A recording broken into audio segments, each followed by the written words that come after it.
Hi folks, thank you so much for joining me today. My name is Greg and this is All About Candles. I'm your self-proclaimed Canadian candle connoisseur. Today I have a review for you from Bath & Body Works. This is Surf Shop.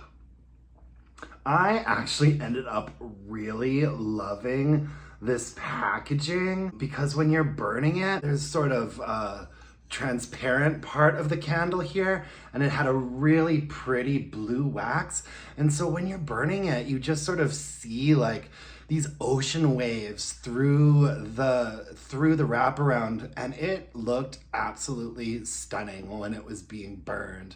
I ended up loving this candle. Spoiler alert, I actually repurchased it already, so you can see what it looks like there. We've got thick ropey wicks on this one, and oh gosh, you guys, this candle confused me quite a bit for a bunch of different reasons. First of all, I thought it was a new release this year, and I've been into Bath & Body Works for quite a while, like almost 10 years I've been buying candles from them, and I don't remember this one ever showing up before. I really don't. But apparently it did. I think somebody said in 2019 or 2020 it came out. Once again, weird that I didn't notice it because my candle obsession got really like amped up during COVID. During COVID, I was home so much and I had always been like really obsessed with candles. But during COVID, my candles became like a huge part of my life and my self-care.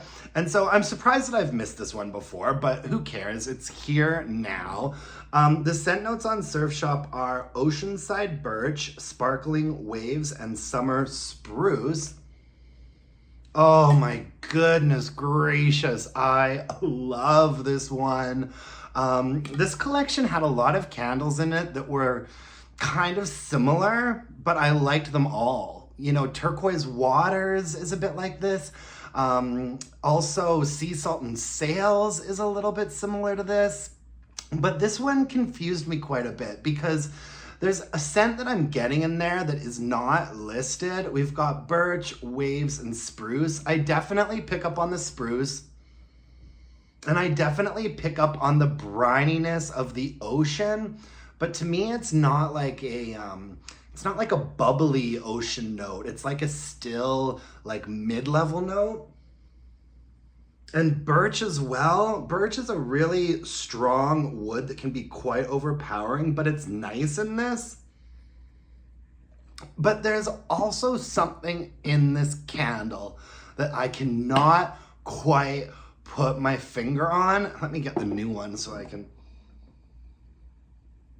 There is something very sweet in this, and I want to say that there's aloe in here. Do you know what it reminds me a little bit of? Not the candle overall, but there's a note in here that was very similar to something that I smelled in Kalahari Watermelon by Voluspa. I reviewed that candle a couple of months ago, and I thought that candle was really interesting because it definitely had a watermelon vibe to it, but it wasn't a straight up like synthetic fruity watermelon note. It was a watermelon that was made up of components like a lot of cucumber and honeydew and aloe and a little bit of berry that turned it into a watermelon. And this candle has a similar note to that. It's like an aloe or a melon or a stone fruit. And if you had said that this was an aloe and melon candle, I would have believed that. This candle could be interpreted, I think, as a bunch of different things. You definitely get the ocean brininess, you definitely get the woodsy of the birch, and you definitely get like the spruce from the cedar. It's not like fully balsam, but it is quite woody and quite briny, but it is also quite almost like watery and fruity. I want to say like aloe or like honeydew melon or something, like, or a stone fruit. Like, I am honestly a little bit stumped with this one.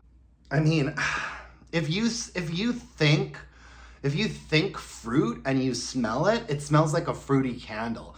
If you think woods and you smell it, it smells like a woody candle. If you think ocean air and you smell it, it smells like an ocean candle. It's beautiful, it's nuanced, it's well balanced, and it's interesting. I love it. In fact, I repurchased it a couple of times. I've got 2 or 3 of these in my collection now for next summer. And actually, this is a candle that I think I wouldn't have any problem burning in fall or in spring as well. I think that the marketing is a little bit of a letdown. It actually surprised me how beautiful the jar was when it was burning. If you have been watching my channel for a while now, I'm sure it comes as no surprise that I love this candle. My tastes are often pretty predictable, and you guys know how much I love a woodsy, oceany candle, and this is just maybe one of my favorites. This might be going into my top 10 favorite Bath & Body Works candles, and I can't believe that I missed it coming out before. It's so strange. Like I said, this candle has confused me on so many levels, but in a wonderful way. I actually think I might have to burn another one this summer.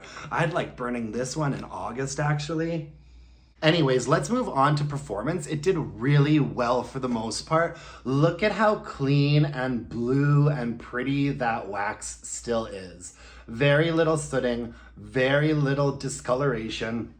I will say though, that the last third of the candle definitely had a little bit of dudding out action.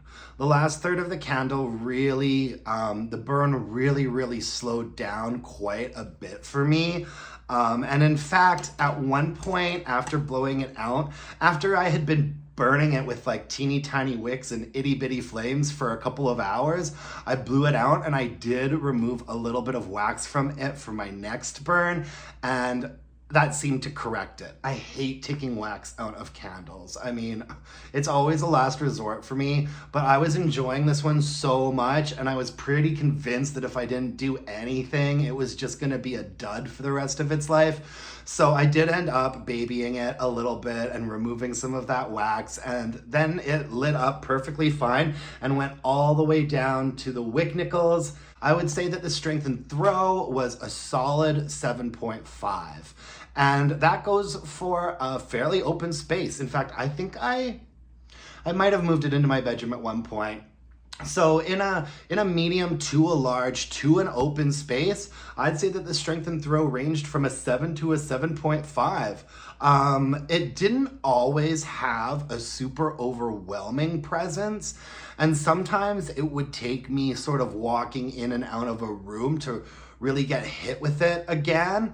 But it was lovely. It was lovely. I love it, you guys. I mean, obviously I've repurchased it and I can't recommend it enough. I don't think that this is a candle for everybody, but I think that people who think that this might not be a candle for them could be surprised by it, because there is a really lovely sort of subtle melony sweetness to it that you don't get told about in the scent notes.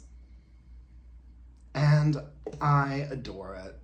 Can't recommend it enough. You know, sometimes Bath & Body Works really hits it out of the park. The visual burning of it, to the fragrance, to the performance, pretty much straight A's. Maybe an A- for the sort of dudding out situation at the 1/3 point, but I mean, at this point, the way I've been feeling about a lot of Bath & Body Works candles, I'll take it. I will take it. And I'll take a couple more since they're on sale now. Lovely. Absolutely lovely. Thank you so much for joining me today, everybody. If you could hit me up with a like, if you could subscribe to my channel, that would mean the world to me. Let me know in the comment section what you thought of Surf Shop. And let me know if you know anything about the history of this candle, because I'm still really surprised that I missed it the first time it came out. And until next time, my friends, let's burn some candles and bitch about it. Thanks, folks. Bye-bye.